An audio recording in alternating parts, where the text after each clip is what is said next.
Literacy is not a luxury, it is a right and a responsibility. If our world is to meet the challenges of the 21st century, we must harness the energy and creativity of all of our citizens. President Clinton.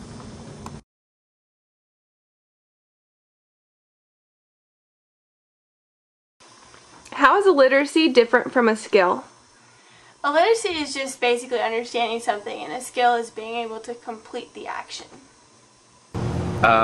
It's different from a skill because it doesn't, it's not something you physically do, it's more mental.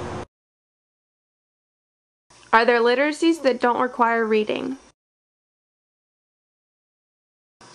Yes, you don't have to be able to read something to fully understand it.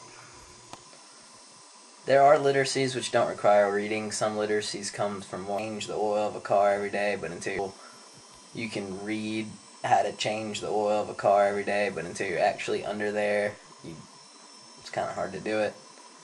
And literacies aren't necessarily skills. Literacies are more the knowledge base which surround a skill and kind of the background knowledge to which a skill can be performed, but it doesn't necessarily have to be there.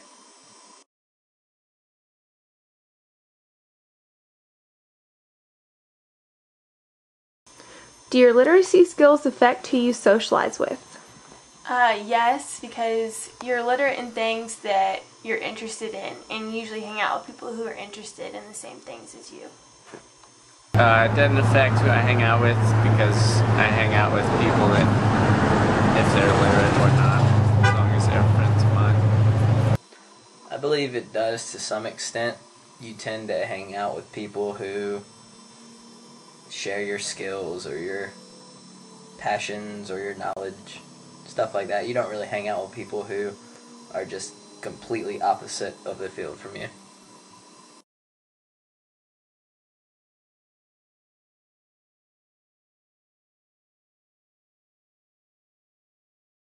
How does the literacy and illiteracy of other people affect you? Well, if you're hanging around with someone who is literate in a certain area, then you're going to hear what they're saying and you're going to learn from them and become more literate also. People's illiteracies affect me from time to time. For example, at work, I always have people come in. I work for a Line X, and our bed liners conform to the truck beds, and I always have people asking me why they can still see dents, or if there's a big dip or dent in their bed, why they can still see it, and they don't seem to understand that Line X doesn't cover up stuff, it forms to the bed itself.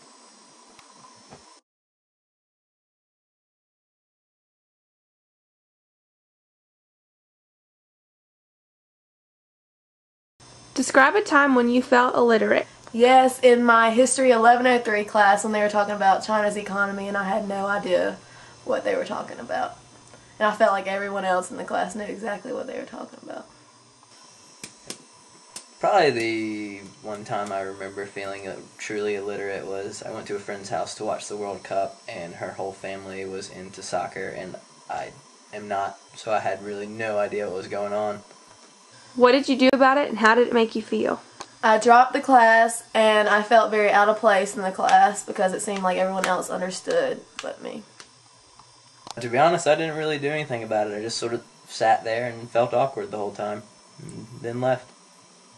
If you can force a person to learn how to find the hypotenuse of a right triangle, should you be able to force him or her to learn how to change the oil in their car?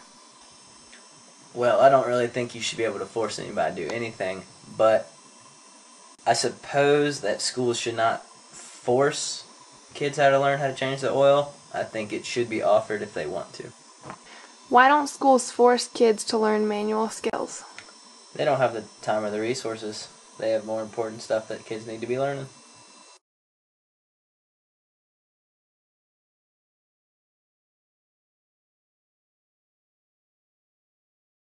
Do you think certain topics, subjects, or books should be banned in schools? Which ones and why? It's science. In subjects, the only subject I could possibly think of being banned is science. An amoeba, a euglena, where the hell am I going to use that in my everyday life? Seriously. If you can figure that out, then we can keep that in school. Otherwise, ban that shit.